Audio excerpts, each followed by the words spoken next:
Hey everyone, welcome back to the CopQuest YouTube channel. My name is David. I'm the manager of agency sales, and today's video is going to be slightly different than before. What we're going to be doing is responding to some comments off of our most popular video, the Safariland Levels of Retention. Before we dive into the meat and potatoes of all the concerns that were raised in our comment section, I do want to point out that a lot of people felt that this video was helpful to them and commented thank yous. And so thank you very much for those comments, and just wanted to let you know this is why we do it, so we can spread this knowledge. Let's get into the comments that were provided by those of you who said we were wrong. So first off, that video that we made was only about Safariland duty holsters. It doesn't refer to any of Safariland concealment holsters or Safariland tactical holsters. Both of those, so concealment and tactical, are not rated by Safariland.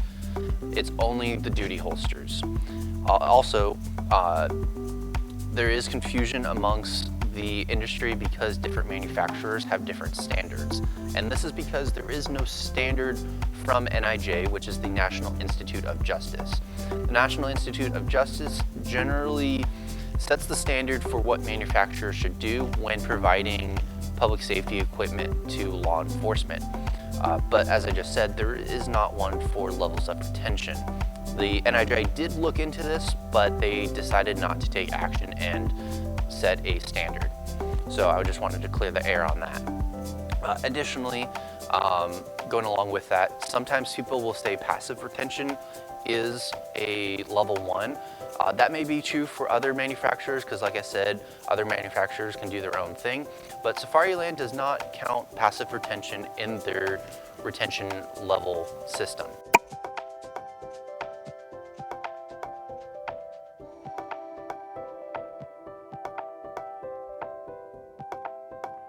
All right, so now let's address the comments that are saying, I feel level 3 and up will definitely get me killed, and maybe even level 2. So there is a misconception that anything above level 1 is unsafe. So I've got right here a level 1 holster. I'm gonna take my red gun. So it is secure, and you do have a quick draw from it. So let me get this way so you can see. So as you get your grip, your thumb is going to land on the ALS release. And so as you pull it back, it's going to allow you to drop. But level 2, a characteristic of that is going to have this SLS backstrap. So you have to manually move it to draw your firearm. There is no ALS like what your Safariland level 1 holster has. So as you holster your firearm, the holster is not retaining onto the firearm, so you can actually draw this out. To lock it in, you're going to push this back and it'll spring up. To draw, you're going to get your grip, you'll push down, rotate forward, and then you can draw. So that is how a Safariland level 2 holster works. This has been surpassed by what is now called a level 3 duty holster, where it combines both the level 1 and the level 2 mechanisms, so the ALS and the SLS. And here's my example of that. So as you holster your firearm, you have ALS locking onto it, and then SLS will be rotated back. So this is a level 3, so you have to push down, rotate forward, so that's a total of 2 motions, and then your third one to release. So let me do that this way so you all can see. So you got your grip, boom. So one of the comments was talking about how it's unsafe because of how slow it is. So contrary to popular belief in that comment, it's actually very, very fast. So get a good grip with my left hand, and you can see how fast I'm able to draw with a level 3. And then there's also level 4.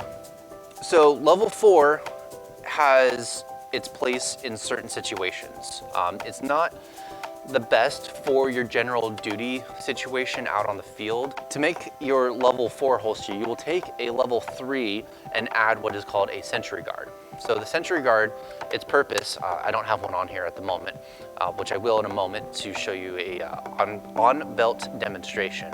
But the sentry guard when engaged, prevents the SLS from being pushed down and rotated forward.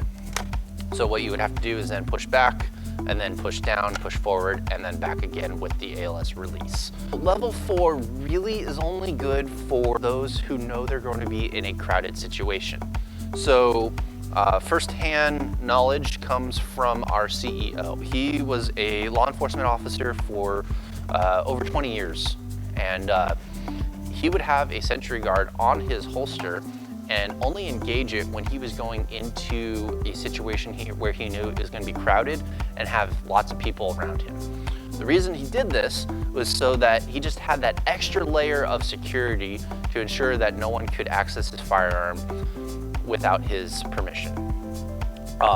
He would practice with the Sentry Guard engaged and disengaged, so he was able to quickly and effectively draw.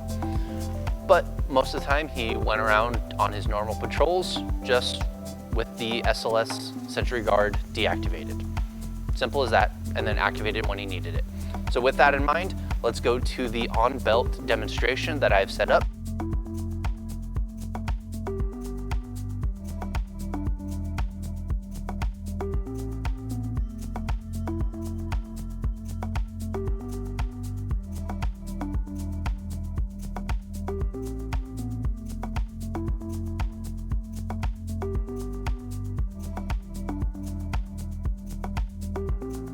All right, so now that we've shown you the on-belt demonstration of the levels of retention, I wanted to take a moment and talk about some of these funny ones. And there are so many of them, I could only take a small portion of them.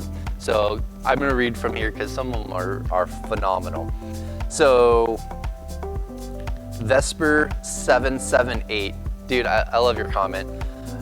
He put, level 8, you tell the bad guy to wait and drive 5 miles back to your home, open the safe, get the gun, and get back, then tell the bad guy to resume. Dude, like that was good.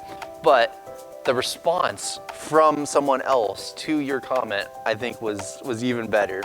So Dan Birch 9989 put, you forgot that you have to go to your mother-in-law's home for the ammo.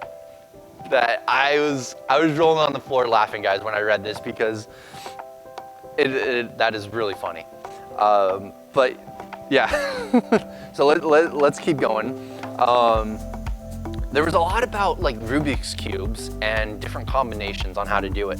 So someone put, what's the combination for level 4 again? And this was actually one that I personally responded to because I had to, I saw it, and because normally my coworker Cody does the comments, but I had to do this one. So I put up, up, down, down, right, left, right, left. So it's kind of like those cheat codes for old video games where you had to do the right, left, up, up, down, like all the different ones, the right bumper, left bumper, whatever it was to unlock the different cars and the different skins and whatever else in the video games. I think it's great. Another one,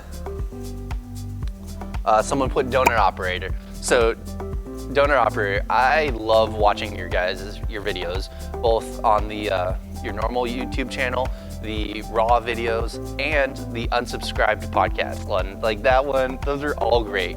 So I just wanted to give a shout out to donut operator. You're doing a great job.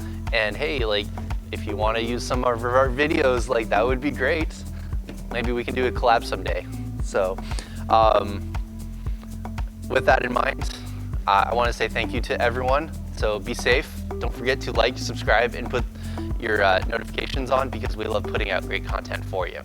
And be safe and talk to you next time.